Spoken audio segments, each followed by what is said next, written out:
तो आज फिर एक नॉर्मल दिन है लाइफ का। बट इस नॉर्मल दिन को एक अच्छा दिन, एक बहुत अच्छा दिन बनाने के लिए मैं जा रहा हूँ गुरुद्वारा नाडा साहिब, जो कि हैं बहुत ही फेमस गुरुद्वारा साहिब। और उनकी हिस्ट्री क्या है और क्यों नाम है गुरुद्वारा नाडा साहिब, वो मैं आपको वहाँ जाके बताता हूँ और करवाता हूँ बाबा जी के दर्शन भी। मैं मॉर्निंग में ही रैपिडो बुक करके निकल गया गुरुद्वारा नाडा साहिब की ओर। तो अभी मैं पंचकुला के सेक्टर्स में हूँ और इनको क्रॉस करते करते धीरे धीरे मैं पहुँच गया हूँ गुरुद्वारा नाडा साहिब की ड्योढ़ी में। तो यहाँ से मैंने अपनी रैपिडो छोड़ी और सीधे ही चल गया संगत के दर्शन करने। तो ये देख सकते हैं आप व्यू यहाँ से गुरुद्वारा नाडा साहिब का। संगत बहुत सारी आई हुई है यहाँ पर, क्योंकि आज संडे का दिन है। तो सबसे पहले मैंने अपने जोड़े जो हैं वो जोड़ाघर में सबमिट करवाए और यहाँ पे संक्षेप इतिहास देखा गुरुद्वारा नाडा साहिब का। फिर किए दर्शन अपने झूलते निशान के और फिर अंदर जाके बाबा जी के किए दर्शन और वहाँ पे हुआ मैं उनके सामने नतमस्तक। यहाँ से आप अब देखिए गुरुद्वारा साहिब के अंदर दरबार साहिब का जो व्यू, संगतें बैठकर अपना पाठ सुन रही थी, अपना पाठ कर रही थी। तो मैं भी आगे जाके झुका इस दरबार के आगे, गुरु महाराज के आगे, और अरदास की कि आने वाला समय जो है वो बहुत अच्छा हो सभी के लिए, मेरे लिए भी और सबके लिए भी। और फिर वहाँ से मिला मेरे को प्रसाद, जो खाने के बाद मैं पहुँच गया लंगर हाल की तरफ और देखा कि लोग यहाँ पे कितने दिल से सेवा कर रहे थे। यहाँ पर सबसे पहले चाय का लंगर लगा हुआ था और मैं बैठ गया चाय पीने के लिए यहाँ पर। तो पहले सबसे पी मैंने यहाँ पर चाय और उसके बाद मैं गया लंगर हॉल में कि देखूँ वहाँ पर लोग कैसे सेवा कर रहे हैं और ख़ुद भी लंगर खाने के लिए।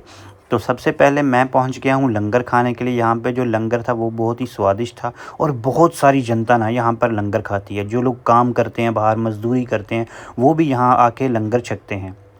और जो लोग गुरुद्वारा साहिब में दर्शन करने आए होते हैं वो भी यहाँ पर लंगर छकते हैं। लंगर छकना जो है ना सिख पंथ में बहुत ज़्यादा ज़रूरी है, क्योंकि गुरु महाराज ने भी खुद कहा है कि सबसे पहले पंगत और फिर संगत।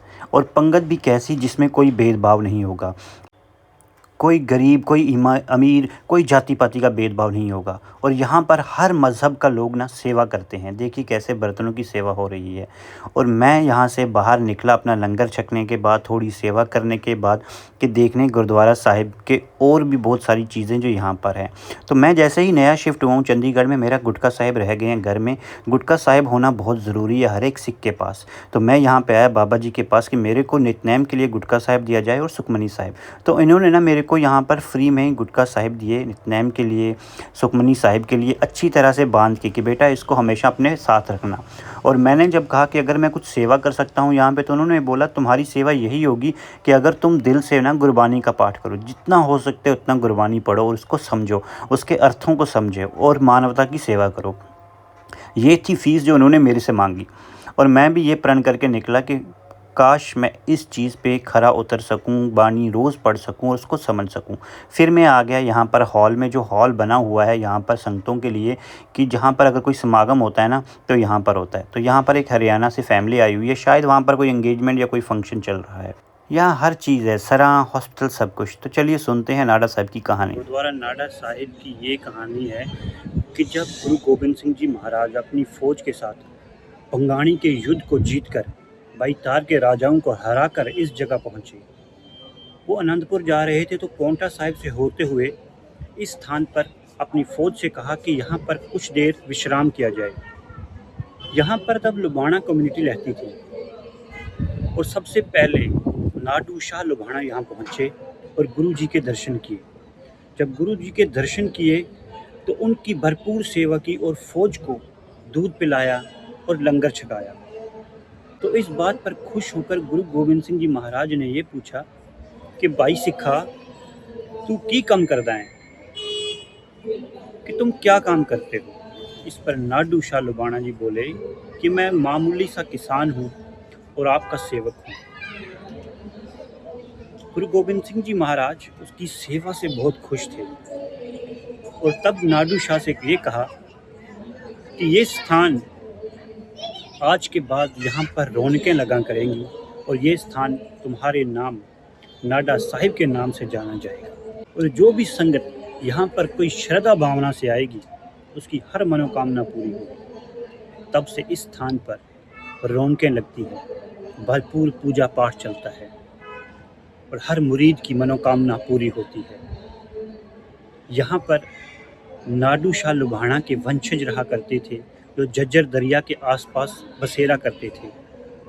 जब उन्हें खबर मिली गुरु गोबिंद सिंह जी महाराज के यहाँ आने की, तो सभी कम्युनिटी के लोग यहाँ पर आए कि हम उस वीर से मिलना चाहते हैं, हम उस योद्धे से मिलना चाहते हैं जिसने पाईतार के राजाओं को बुरी तरह मात दी है।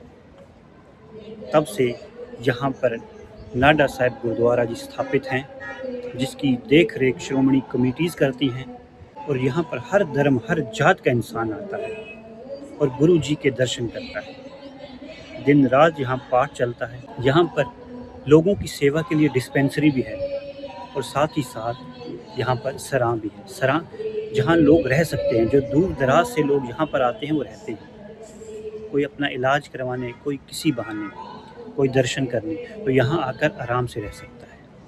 ये है कहानी गुरुद्वारा नाडा साहिब की। उम्मीद है मुझे कि मैं कुछ अच्छा दिखा पाया हूँ अपनी इस वीडियो में आप लोगों को, और ट्राई करूँगा कि ऐसी ऐसी जगह ना मैं अपने व्लॉग्स में कवर करता रहूँ, ताकि मैं भी अपनी जड़ों से जुड़ सकूँ और आप लोगों को भी ऐसी ऐसी जगह के दर्शन करा पाऊँ जो सबके लिए एक आनंदमयी हो। तो अब गुरुद्वारा साहिब के दर्शन करने के बाद मैं निकला हूँ यहाँ से बाहर कि अब हम थोड़ा सा कुछ लेते हैं। लेना मतलब कुछ अच्छी सी चीज़ जो मेरे रूम में सज जाए, और उसके बाद मैं निकल जाता हूँ अपने फ्लैट की तरफ। तो मैंने वापसी के लिए फिर से यहाँ रैपिडो बुक कर ली और रैपिडो का वेट करता रहा और देखता रहा आने जाने वाली संगत को, और फिर नमस्कार की मैंने अकाल पुरख वाहेगुरु को और शुक्रिया अदा किया हर एक चीज़ के लिए। और फिर मैं यहाँ से निकल पड़ा अपने फ़्लैट की तरफ। और आप लोगों से मैं कह रहा था ना कि ये जो गुरुद्वारा साहिब है ना, पहाड़ियों के बीच में सजे हुए हैं, और आपको दिख सकता है दूर दूर से पहाड़ियाँ भी दिख रही हैं यहाँ पर, क्योंकि अब कंस्ट्रक्शन बहुत ज़्यादा हो चुकी है, इसलिए पहाड़ियाँ ख़त्म होती जा रही हैं। वरना जो है ना, पहाड़ियाँ रोड के इर्द गिर्द आपको दिखेंगी ही नहीं। और ये इलाका जो था ना, वो पहले फॉरेस्ट टाइप का इलाका था, पहाड़ियों टाइप का इलाका था।